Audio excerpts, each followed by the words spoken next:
co-founder that we should let Olam get in touch with them as soon as possible so that we can see how to support them to integrate wheat production into this value chain of the pasta processing plant. The facility will operate a shift system in line with government's 24-hour economy initiative. This factory is going to operate a shift system, and it qualifies under our 24-hour economy initiative. And I'm happy to inform the co-founder that we have passed the 24-hour economy authority bill, and the 24-hour economy initiative is becoming operational. I believe that Olam will be among the first industries to register. And among the incentives you are going to get include duty-free equipment imports. If you want to expand your factory or you want to bring in new factory equipment to establish a new factory, you'll be allowed to bring it in duty-free. Whilst commissioning the pasta manufacturing plant, President John Mahama cautioned against smuggling of imported food products and signaled that pasta may soon be added to the list of restricted imports to safeguard local industries. I heard at a point that Ghana is the second biggest eater of pasta in Africa. It's true because of our wache. Wache always goes with pasta, or as it's called in local parlance, talia. So I can understand that Ghana is the second largest eater, but I can't understand the country that was named as the biggest eater of pasta, Togo. And so I was whispering to the minister, I said, most of that pasta that is recorded as being eaten in Togo is actually being eaten in Ghana, because it comes across the Aflao border into Ghana. And so we need to look at those figures. Now that we have our own pasta factory here, we must make sure that cheap, imported, smuggled pasta is not brought in through our eastern border. Recently, we've banned the import of vegetable cooking oil after the incident with 18 trucks that were found smuggling vegetable cooking oil. We've added rice to the list. We've added tomato puree, how do they call it in Ghana? Tin tomatoes. We've added it to the list. We've added mackerel to the list. I'm going to tell the Minister of Finance to add pasta to the list.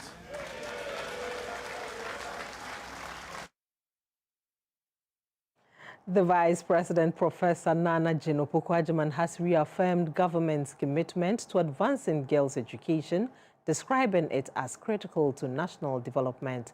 She says while intellectual development is important, education without strong moral values remains incomplete and fragile. The Vice President was speaking at the 80th anniversary speech and prize-giving day of Holy Child School in Cape Coast. It was Hopsa at 80, displaying its culture in colors and style, decorated with a parade mounted by the school's cadet corps. The Vice President, Professor Nana Jane Opoku-Agyeman, who was the special guest of honor, inspected the parade.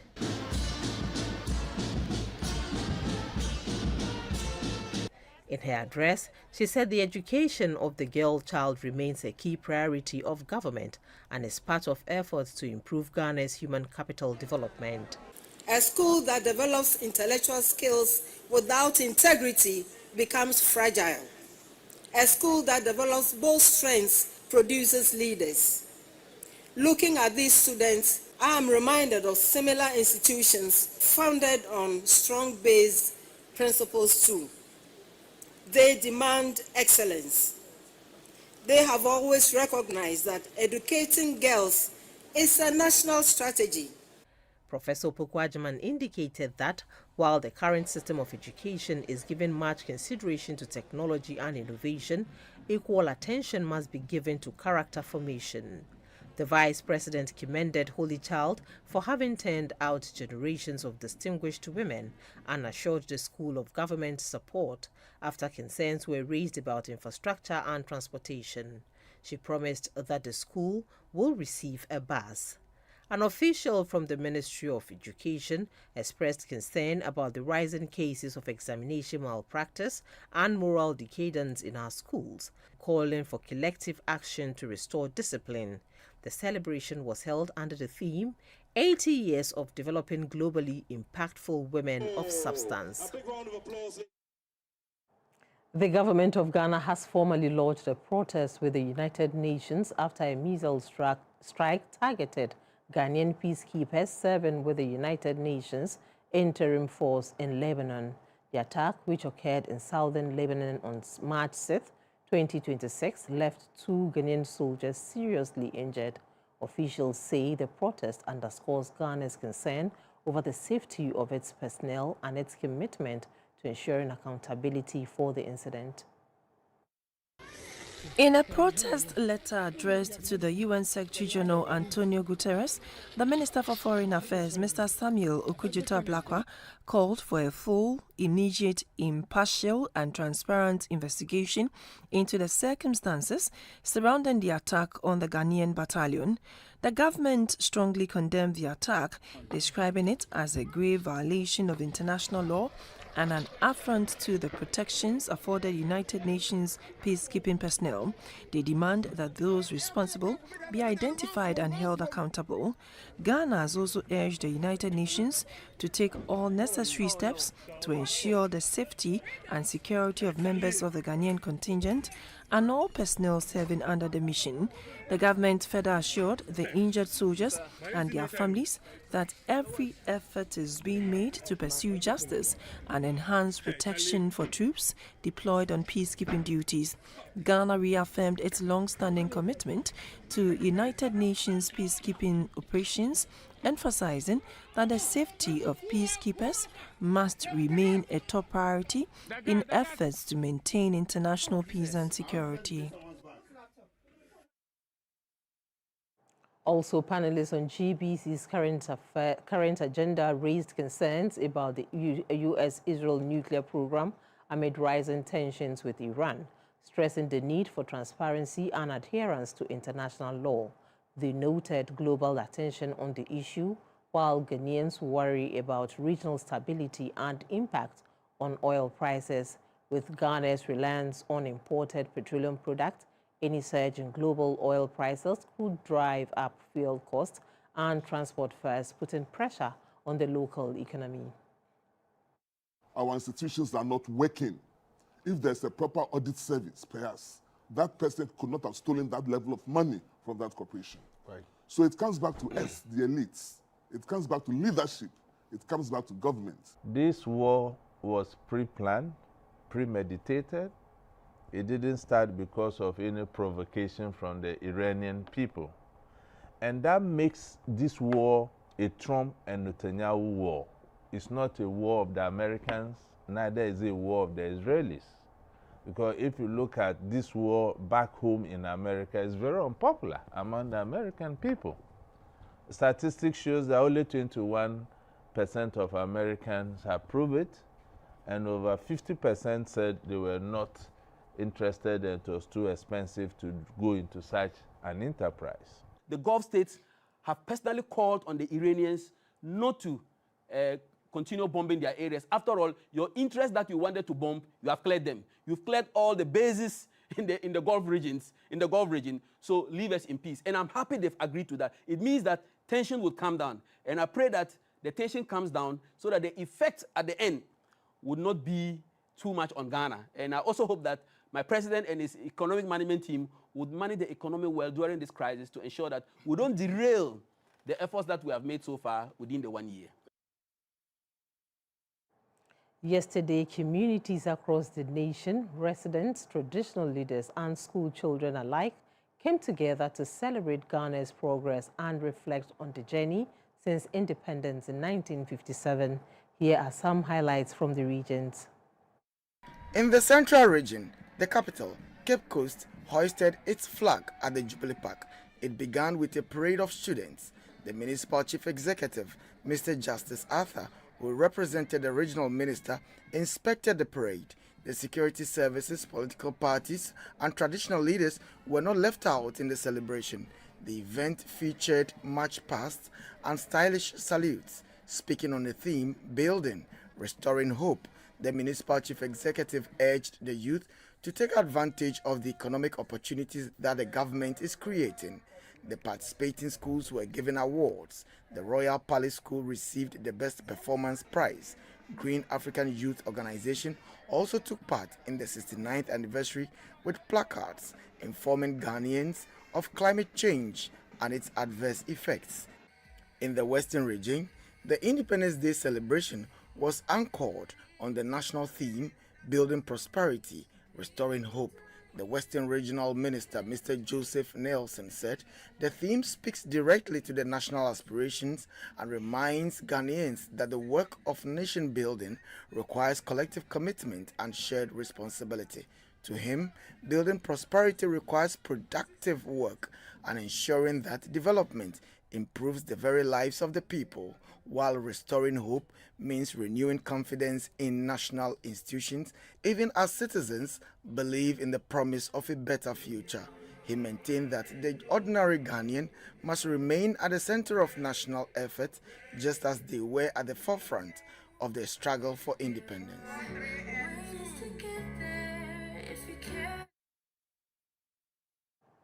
The Speaker of Parliament, Alban Bagbin, has commissioned the newly renovated Awudome Traditional Council building at Enyirawase in the whole West District of the Volta region. The project will help in the administrative works of the council to accelerate development in the area.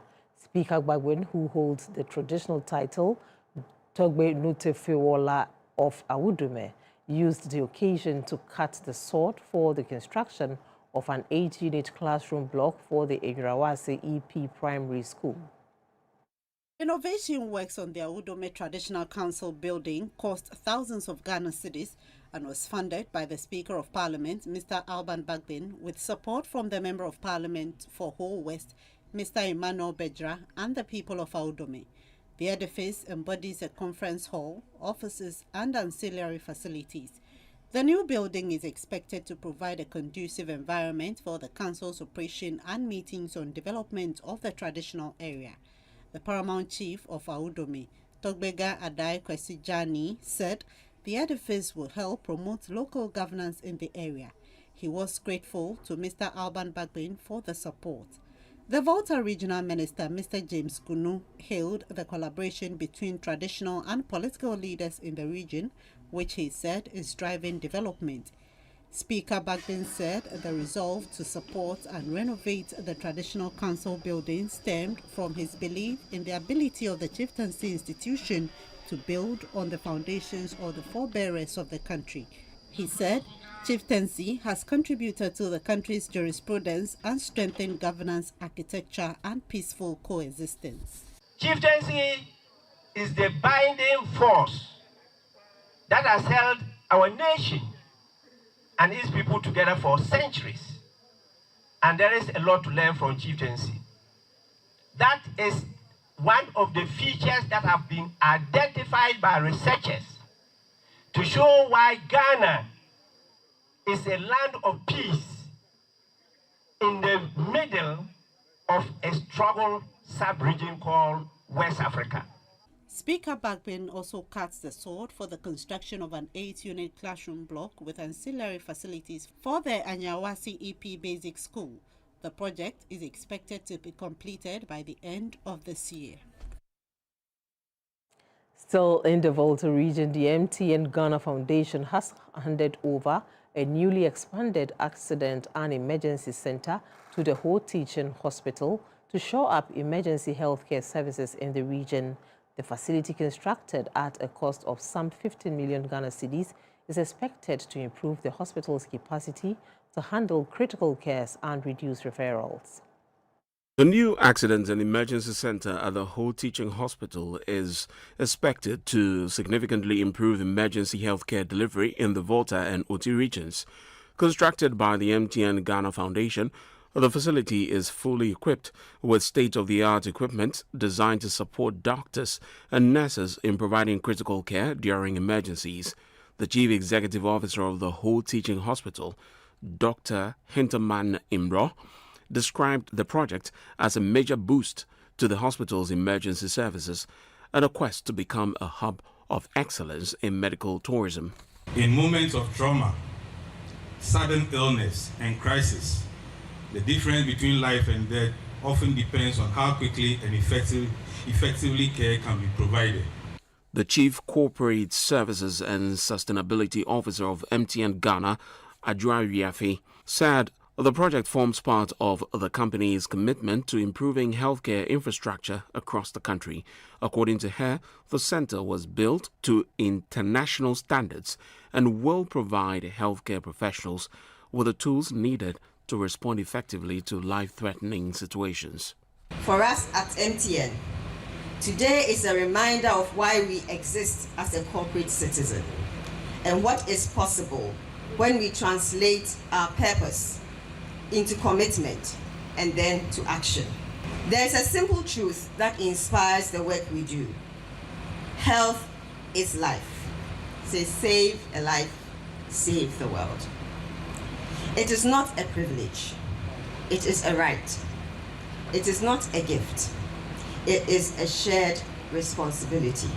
The Volta Regional Minister, James Gunu, commended the MTN Ghana Foundation for supporting government's efforts at strengthening the health sector. This new accident and emergency block, fully equipped and constructed at a cost of over 15 million Ghana cedis, is more than just a building.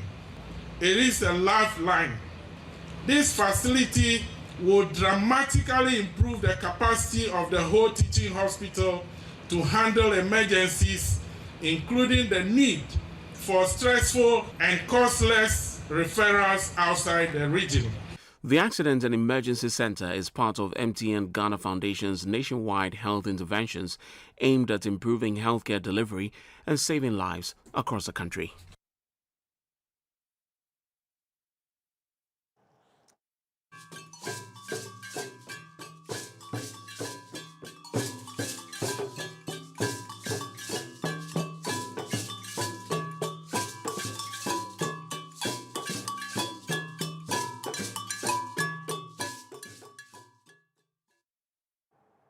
Welcome to our heritage story for today. Nestled in the lush highlands of Ghana's Volta region near the Togo border lies the majestic Vley Waterfalls, West Africa's tallest waterfall, cascading 80 meters down. Locals reverently call it Agumacha, meaning allow me to flow, capturing the spirit of its relentless, powerful flow. Beyond its stunning beauty, Vley holds deep cultural and spiritual significance for the Ewe people, making it a must-visit gem just 280 kilometers from Accra. Falls was discovered by hunters who tracked a mystical sound, initially mistaking it for beating drums echoing through the forest. As they ventured deeper, the roar grew louder, leading them to this breathtaking wonder. News of the discovery spread like wildfire, and soon the village was buzzing. The falls became the community's lifeline, providing drinking water, a gift that keeps on giving to this day. For the Ewe people, Vley is more than just a natural wonder. It's a sacred site, home to revered spirits. Rituals and offerings keep the traditions alive, honoring the ancient energies that dwell here. The falls are split into two majestic sections, the accessible lower falls, inviting all with its scenic forest path, and the more adventurous upper falls, beckoning thrill seekers to conquer its rugged terrain.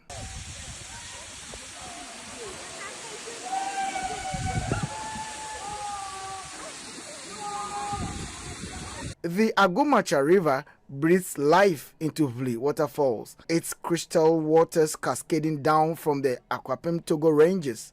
This natural spectacle is set amidst the large Agumacha Wildlife Sanctuary, a haven for biodiversity Over 200 bird species flirts with the skies, while 400 butterfly species dances through the forest. Monkeys and baboons call this sanctuary home, adding to the vibrant rhythm of nature. Take a stroll and you might just witness a mesmerizing sight, a massive colony of fruit bats swarming cliffs and taking to the skies in a flutter of wings. The trek to Lower Falls is a gentle 2.2 kilometer or 1.5 hour journey. Upper Falls is tougher 6 to 8 hour return trip, but the view from the top is breathtaking. Water crashes down a towering cliff. Below, visitors love swimming in the natural plunge pool. However, the site faces challenges. Motorbikes aren't allowed due to the rough access road, posing risks to all. A tour guide, James Kluje, says safety is a concern. Our tourists read a lot before they come here, but when they come, some of them, their behavior is like we are infringing on some rights of them. Some come, I don't know whether they don't pay in their countries before they go to any tourist site. They come, they don't want to pay, but they want to go to the waterfall. And especially when they meet the tour guides over here very early, because they have to start the hike early. The road coming over here, some of them try to complain to us about it, that when they are coming here, they find difficulties about the road before they get here. So if the government can also help maintain that the road before they get to us over here. A tourist, Jonathan Aturam, lauded the facilities management and proposed ways to boost visitor numbers. I've been to the waterfalls and very exciting and very good. One thing I've noticed is that the walking is too much.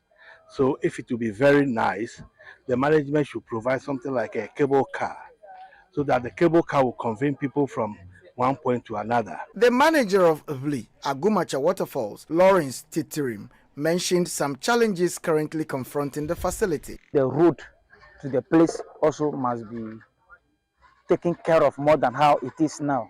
Sometimes when it rains, some areas are very slippery, and then some of the portions to water are there without following, which you have to pass through. He says in 2025, there was a significant increase in tourist visits, a development he describes as positive, contributing to improved revenue generation. He also advised visitors to strictly adhere to safety rules and regulations while at the falls. I can cite an example of a Norwegian was here, that he just want to visit the fall. He was here 3 times before. So today he's just going to encamp. Before we realize we have 2 types of 2 falls here, upper and lower. He went to upper and then trying to go to the lower, the upper. And then he missed the road, he even fell and he got broken. Management is expanding facilities and boosting tourism efforts for the site's future growth.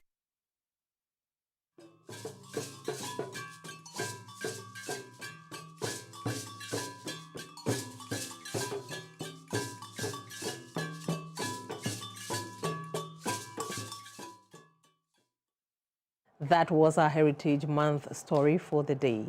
In a bid to boost skills development and tackle youth unemployment, selected apprentices in Bolgatanga Municipal, Nabdam and Bolgatanga East districts have received startup kits under the National Apprenticeship Program.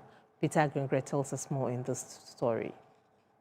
Apprentices received startup kits, complete with trade-specific tools and equipment to boost their hands-on training and self-employment prospects. A clear show of government's commitment to youth empowerment, says James Konzabre, Upper East Regional Coordinator of the National Apprenticeship Program. Government also identified that it was difficult getting people to be employed in the formal sector. And otherwise, the employment also had a gap. So government felt that there was also that urgent need to set up this kind of apprenticeship program so that people will get training and be able to get employment all by themselves. District Chief Executives Francis Tobik and Jacob Abugri Akaere urged the apprentices to stay focused and dedicated, saying the startup kits are an investment in their future. Even though there are still a lot to be covered, but this is the beginning. And we are confident that if somebody promises something and starts the delivery, then the confidence is boosted that the rest will also get. These ones are just even for them to train. When they are done with the training, they will be given new set of equipment to establish themselves at their place of work. So in fact, today is a delightful day for Bolga East. The program aims to create sustainable livelihoods and boost local economic growth, going beyond just skills acquisition. Beneficiaries were thrilled with the support, calling it timely and motivating. The program goes beyond skills training, targeting sustainable livelihoods and local economic growth. Beneficiaries praised the support as timely and motivating. The Sunyani House of Chiefs has expressed gratitude to the Minister for Local Government, Mr. Ahmed Ibrahim, for his decisive role in helping resolve a long-standing chieftaincy dispute within the Sunyani Traditional Council. During a courtesy call on the minister, the traditional leaders commended his intervention, which they say has restored calm and created fresh momentum for unity and socio-economic progress in the area. The intervention followed months of lingering disagreements within the Sunyani Traditional Council involving the paramount Queen Mother, Nana Akosua-Aduah Aso Sika-Breye, and the newly installed paramount chief, Odeefo Ojiamansan Buahin Koko. During the visit, the paramount chief of Sunyani expressed appreciation to the Minister for Local Government and Rural Development, Mr. Ahmed Ibrahim, as well as President John Mahama, for their efforts in facilitating dialogue and restoring peace among the chiefs in Sunyani. Yes, a village in the chieftaincy. And I had the idea of a mujabigu, and Snipa Tracia in a Daroma, Sunyani, that's what I say. Yeah.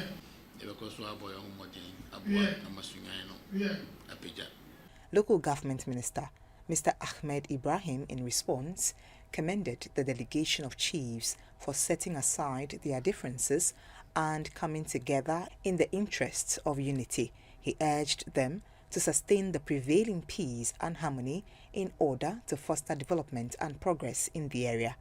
Sunyani efa nintumapa afra.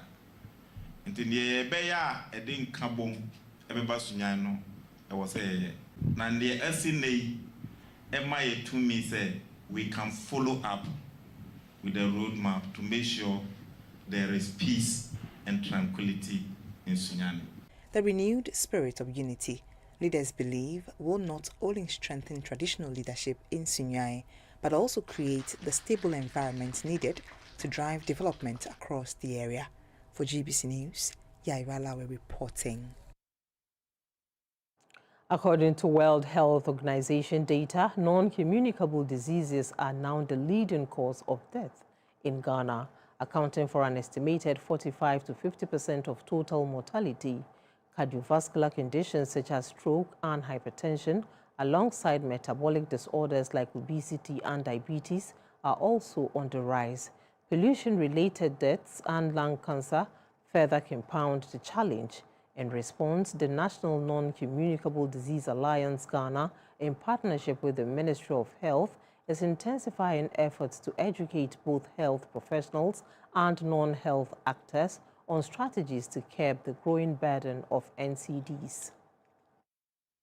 The ceremony brought together health practitioners, non-health actors, people living with disabilities, some private institutions who support the health sector, with their social responsibility as they deliberate on how to navigate on increasing awareness on the rise of non-communicable diseases and on the need to opt for prevention of the diseases rather than curing.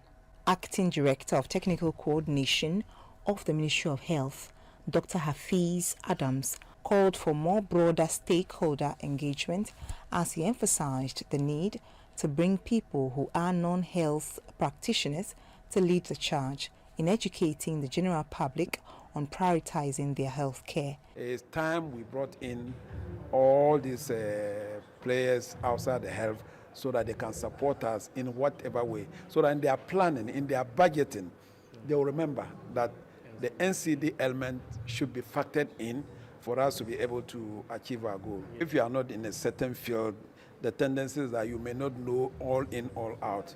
And so it depends on us to be able to up our game in terms of public health and education.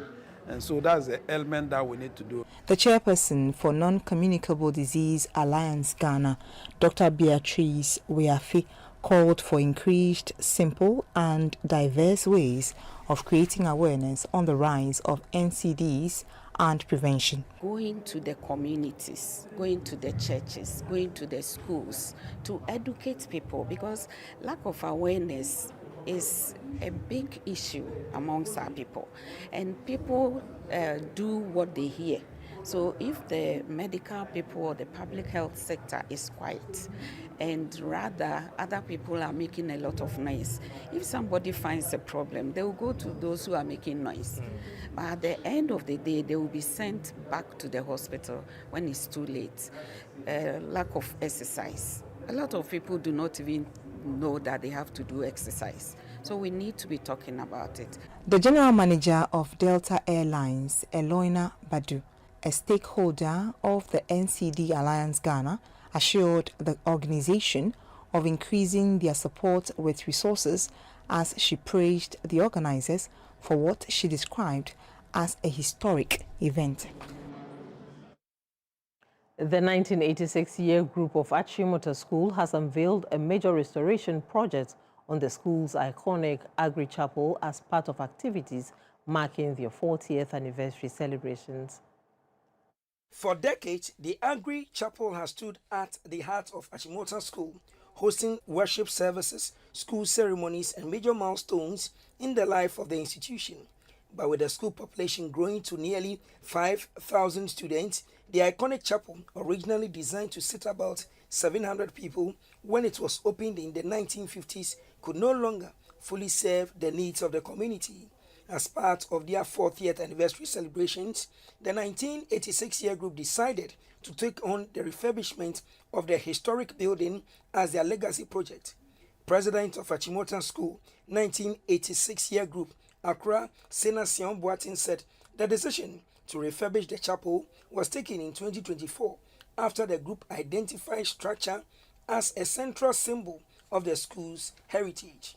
We have finished very well or perfectly of the Agri Chapel. So come the days ahead, we are going to enjoy and celebrate our 40th as well as our 99th anniversary for the school as we usher in the centenary. So we are grateful to God and we are grateful to every single person who has taken part in this venture. Head of the project technical committee, Victor Randolph, says the team carefully integrated modern systems into the historic structure without altering its heritage. We had to respect the tradition and culture of the school as well as the structure as it stood. So the challenge was to bring it up to the 20th century with modern devices to make it function better, and this is what we did. To address capacity limitations, the team also installed a fiber optic connection linking the chapel to the nearby assembly hall, allowing additional students to participate in services and events remotely through live audiovisual transmission. The 1986-year group says the project reflects the spirit of giving back to the institution that shaped them, whilst ensuring that the historic chapel continues to serve future generations of students. Let's take a breather. We're back shortly. Don't go away.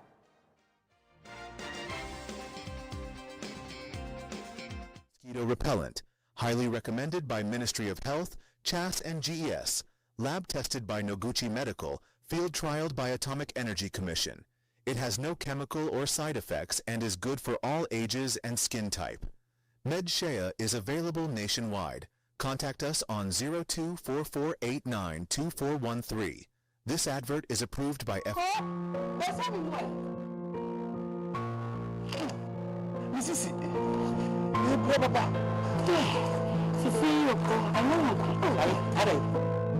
Angel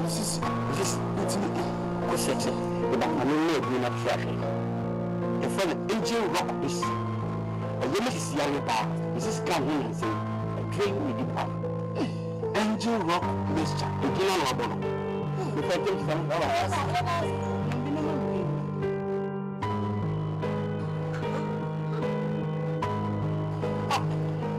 Angel rock mixture, look at the box, look away. Look at one with the common woman. Angel rock mixture, your name is White to me for Angel rock mixture. Angel rock mixture. Rock me. If I don't want to work, oh, doctor, one time my nipper won't give you do what and says, I pay for no, ne oba, Roma, a codano for, and dear, I get the income to you.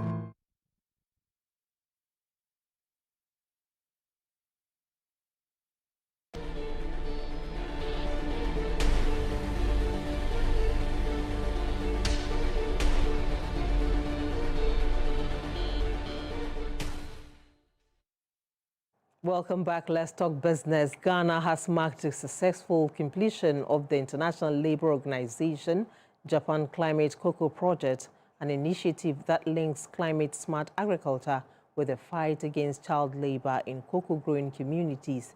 Implemented in the Bibiani Atmiaso Bekwai municipality of the Western North region, the project introduced sustainable farming practices while strengthening protections for children in cocoa communities. For decades, cocoa has sustained Ghana's economy and supported millions of rural households. Yet, in many farming communities, climate change has weakened yields, reduced incomes, and deepened vulnerability, creating conditions where child labor thrives. Launched in March 2025, the ILO Japan initiative supported farmers with climate-resilient farming methods, including biochar soil technology designed to improve soil fertility and increase cocoa productivity.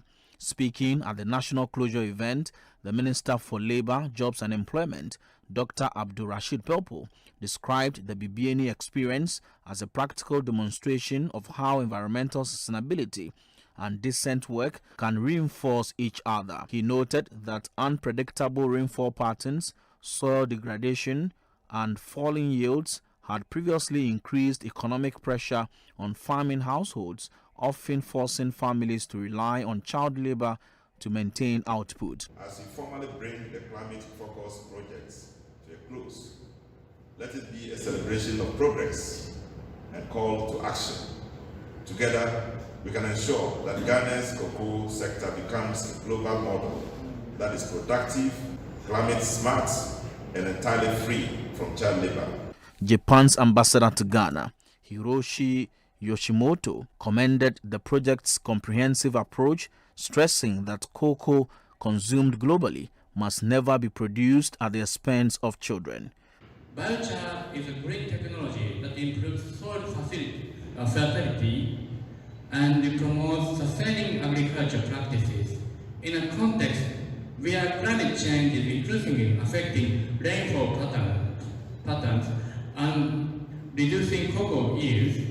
Such innovation serves as a critical climate adaptation measure. The project also established child labor-free zones within the Bibiani Arianso Bekwai municipality, empowering communities to monitor and prevent child labor while promoting alternative livelihood opportunities for farming families.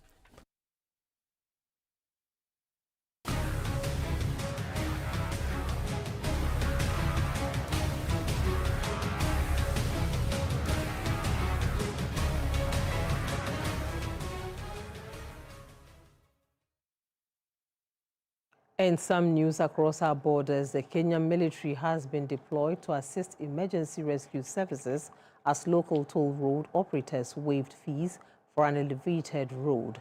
This is due to heavy downpour that began on Friday and continued overnight, submerging vehicles and forcing motorists in some areas to wade through hip-high water to reach higher ground.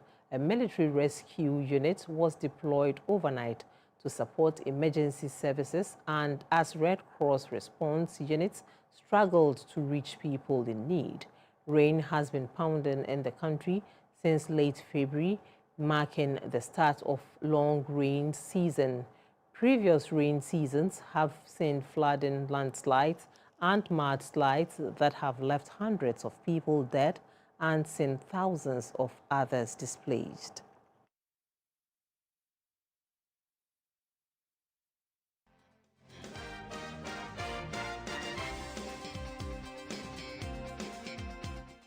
Mosquito repellent, highly recommended by Ministry of Health, CHAS and GES, lab tested by Noguchi Medical, field trialed by Atomic Energy Commission.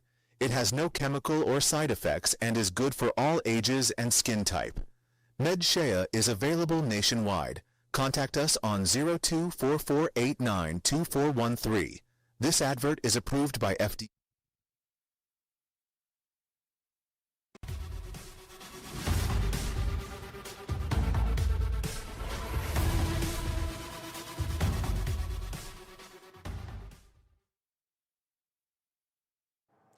The maiden Independence Day run got off in Accra with more than 2,000 athletes participating, led by the Chief of Staff, Mr. Julius Deborah. This event does not only promote physical well-being, but also harnesses unity, patriotism, and a sense of belonging among Ghanaians. Event of the Independence Day run brought together more than 2,000 athletes to participate in two events, the 10-kilometer marathon and 5-kilometer run and walk. The first event, the 10-kilometer run, had 650 participants, some being professional athletes who had their running shoes on to do what they do best on the University of Ghana campus, starting and ending at the University Sports Stadium.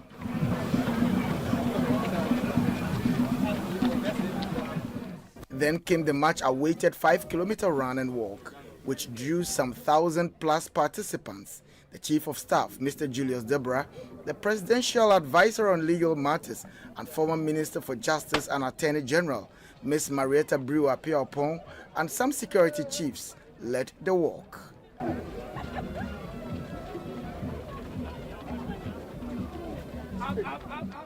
It started at the University Sports Stadium through the Ivan Adai Mensa Junction and went behind the Kwiafo Hall, around the BAM Library roundabout, before going past the Saba Hall. The Fitness Walk for Independence then went behind the Graduate Hostel, through the Center for Aging, the University of Ghana Medical Center, and its adjoining Noguchi Memorial Center, before ending at the Sports Stadium. The well-patronized 5-kilometer walk had front runners hit the finish line in about 75 minutes. This was capped by moments of aerobics for finishers.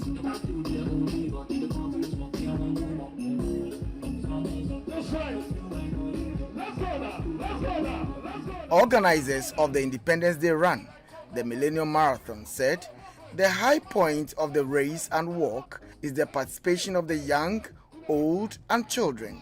This means the Independence Day run has come to cement the bond of unity among Ghanaians. Exercise is important. When you are tired, you exercise. When you're feeling sad, you exercise. When you're happy, you exercise. So exercise is what keeps us going. We thought of something that will bring us together, but that will also promote well-being of a nation. And we thought the Independence Day run was the best event that could bring Ghanaians together to show resilience, endurance, and unity. Both professional athletes and amateurs insisted on making it every year. Ngto Bibiningto, GBC News, Accra. The Scrabble Association of Ghana has ushered in a new era with the election and integration of its executive members to lead the sport into a fresh term of development and growth. Following a successful consensus held on March 1, 2026, the association elected Alhaji Haruna Adamu as president. He will be supported by the vice president, Mr. Kwame Ntweje, General Secretary Betty Chemanting, Treasurer Carlos Utukofi, and organizer Henry Akagbo Adute. For many young worldsmates across the country, this leadership transition represents more than just a change in administration. It signals renewed hope for the growth of a sport that sharpens minds and builds discipline. The new executive committee says it is committed to promoting, developing, and strengthening Scrabble nationwide. Among its key priorities are expanding grassroots programs, strengthening regional and national competitions, increasing Ghana's participation on the international stage, and deepening youth engagement in schools and tertiary institutions. The association also pledged to enhance governance, transparency, and corporate sponsorship, whilst collaborating closely with the Ministry of Sports and Recreation to position Scrabble not only as a competitive sport, but as a developmental tool for Ghana's youth. Ghana's preparation for the Grannies International Football Tournament, scheduled to take place in South Africa in 2027, has received a boost. The president of the Grannies International, Madame Rebecca Nsawusi, says her outfit will facilitate Ghana's travel arrangement to participate in the tournament.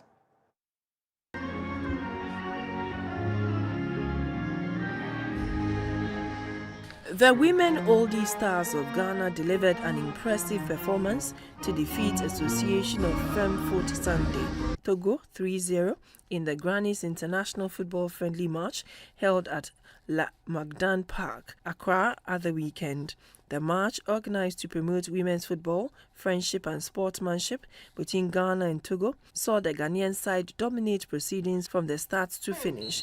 The friendly formed part of preparations for the Grannies International Football World Cup, scheduled to take place in South Africa in 2027. The president of Grannies International, Madame Rebecca Nsawusi, says Ghana's performance will light up the tournament, hence her outfit would help facilitate their participation. You know, when I started this, it was not easy, but now it's spreading globally, so hence I'm happy. And I'm proud to see Ghana TV. I'm so happy, excited, because I come from South Africa, and what I've started 2003, it's now spreading all over the world. In 2023, I had the first World Cup, whereby we have 12 teams that came from abroad, like America, France. Now I'm happy because I'm joined by Australia. 2 teams are coming for 2027, and we have Russia is coming for 2027. Ghana did not come because of finances, but I'll help them to come to South Africa. I'll make sure that they fly to South Africa. That's my dream. And we're joined by Nigeria. This is Dr. Okori from Nigeria, is the head of the team there in Nigeria. So they are joining us. I'll make sure that I transport them to South Africa to come and play with us. So we have more than 24 countries from abroad coming, not the African one, but now we'll have an African, my plan is to have an African Grannies Cup.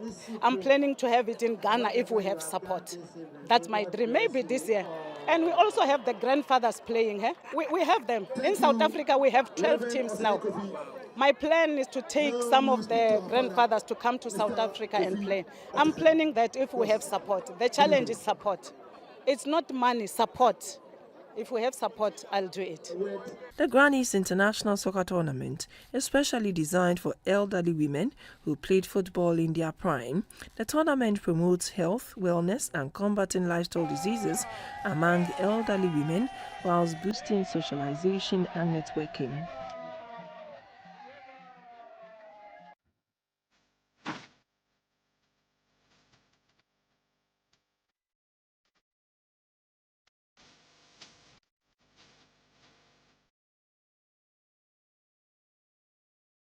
The Center for National Culture in the Western Region, in collaboration with the Amma Wunia Foundation, has organized an exhibition of arts and crafts skills for special schools.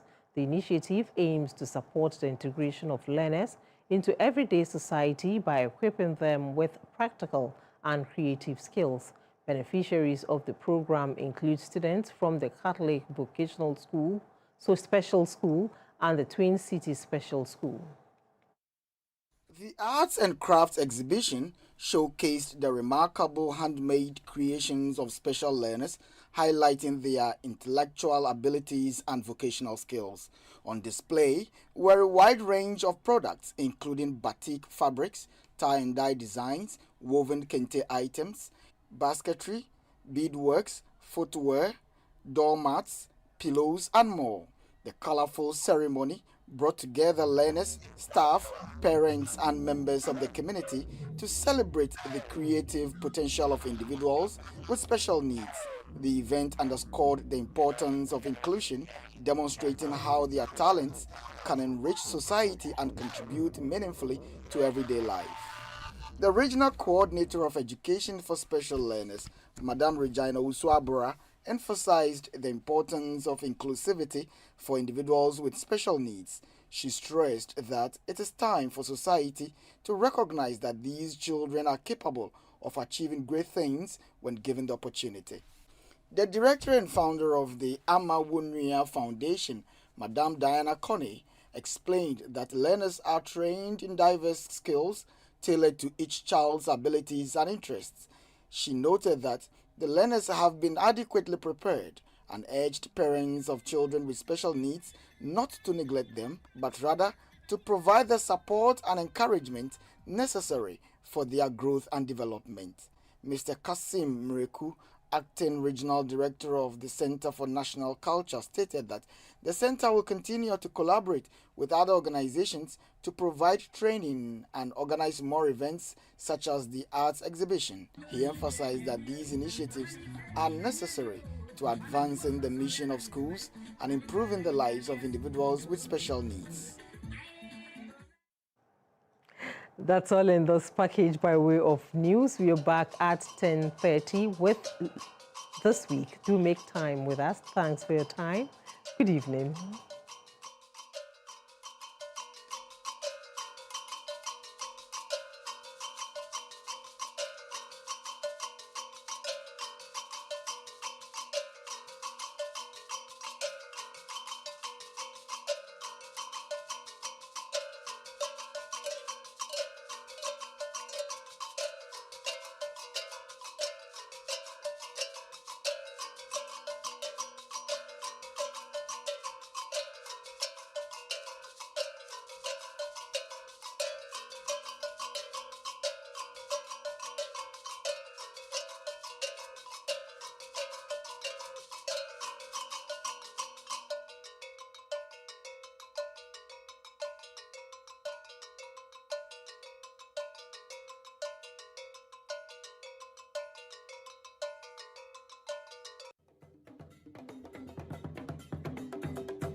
Back to the situation before the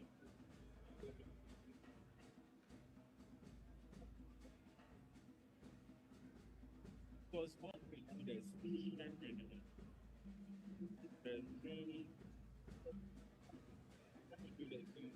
project into the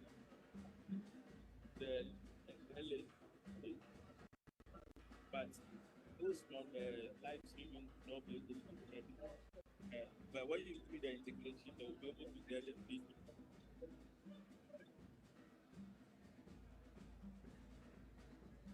back to his visa.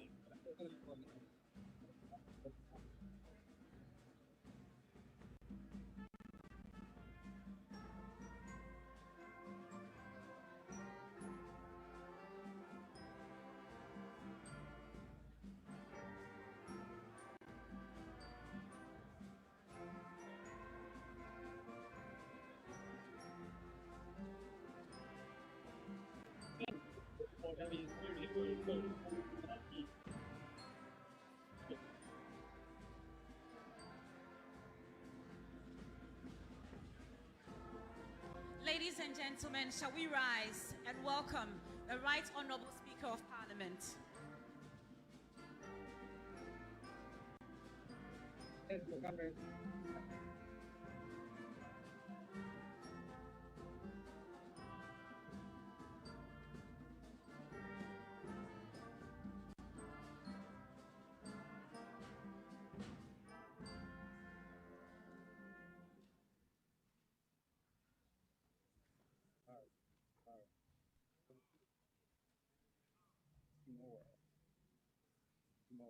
Maybe from the police.